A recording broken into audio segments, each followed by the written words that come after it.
Hello everyone, how is Ali Jomak? Lelo na yina laksabino ndeno koko cheke pona koyeba nani azo visitaka profil na yo. Nakanisi ezali important na batu mususu koyeba nani penza azo visitaka profil na yo. Eza nango facile. Na laksabino ndeno koko koyeba yango. Nasala ki video musu liboso pona ko laksana eza na Kimbangu 21 soko ozo reconnaître ozo ko retrouver yango te na YouTube ou bien na Facebook. Vous pouvez toujours aller à www.kimbangu21.me. Kuna okoki ko retrouver vidéo wana on a sala comme instruction pour la ça. Nini okoko bloquer ba mesure mususu ya sécurité pour na ko empêcher bato pirataka ba Facebook abato. Donc nakanisi ba misusu balinga pe ba nani yango azo visitaka Facebook na yo. Donc pona koyeba nani azo visiter Facebook na yo mingi eza nango facile na profil na yo ningo ozomona oza profil na ngai vous cliquez na droite. Voilà. Oye awa na mopanzi oyo. Cliquez na droite. Okozwa moi carré ou ekobimela yo ekopesa yo ba option ebele mais faut que na view page source ou bien na clavier na yo cliquer CTRL plus U. On est dans le moment wana view page source cliquer yango. Après avoir cliqué yango ekobimisela yo page yo ekomi makambo ebele na ba chiffres eza na kati donc ko se préoccuper na ote ozwa vertige o banga non so comme na page yo ilo ko sala na clavier na yo cliquer CTRL plus F. Donc CTRL na F. Cliquez yango mbala moko ekobimisela yo moi carré oyo bomoni awa mona carré wana awa na kati ya carré oyo okoma friends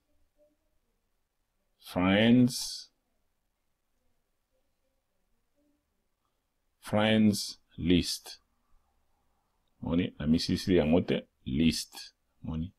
Donc, friends list. Denga bo moni wana. Yango ebimi awa. Friends list. Alors, na friends list oyo. À partir à friends list oyo denga bo moni awa. Kobanda awa ba numéro nyonso bozomona oyo pardon. Ba chiffre nyonso bozomona awa ezali ba compte ya batu ya Facebook oyo ba visiter yo eza ebele awa. Donc lo sala neti awa ya liboso awa na kopona moko nango moina bandele awa na 1 omemango ti suka wana koleka te bisika ese trait d'union wana ozwa na D non.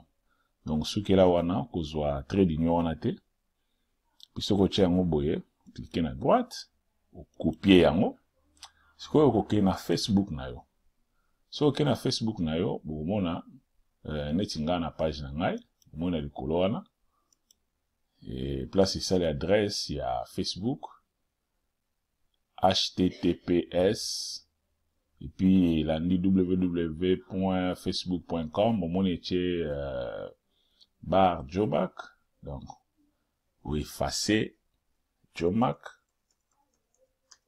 suka wana na slash forward na bar et puis tu souris na wana cliquez na droite puis en anglais cliquez paste oni et au chasko code yo copiaki na likolo wana. Alors na clavier na yo o cliquez enter igoluka moni ibibisi mbala moko. Donc kala mingi te awa o ezali ndeko na biso Herval. Donc na uta ko sola na kala mingi te aza mwana malamu azangisaka te soka koti na Facebook opesa nga mbote. Donc d'ici il y a quelques minutes na auto sola na ye ozomona directement elakisi ngai ke a visitaki page na ngai.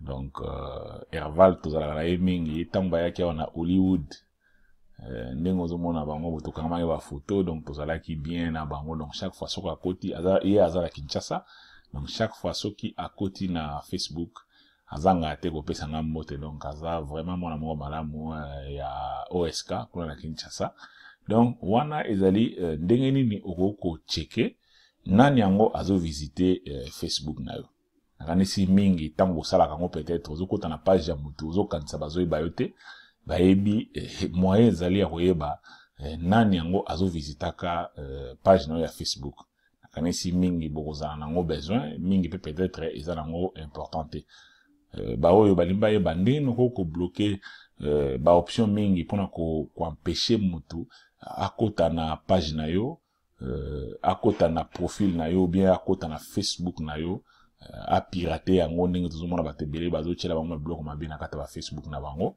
eza nango facile bokele na kimbangu21.me kuna nde bokomona video wana salaki eza video moko mokusi en tout cas eko aider pona ko cliquer ba option mosusu po e bloquer parce que eza vraiment pas si mingi soki ozokota na Facebook ozomona bato bazosala nango makambo mosusu oyo yo moko osali te en tout cas eza malamu mingi te. Alors merci oyo ezalaki ya bino Jomak na kimbangu21.me.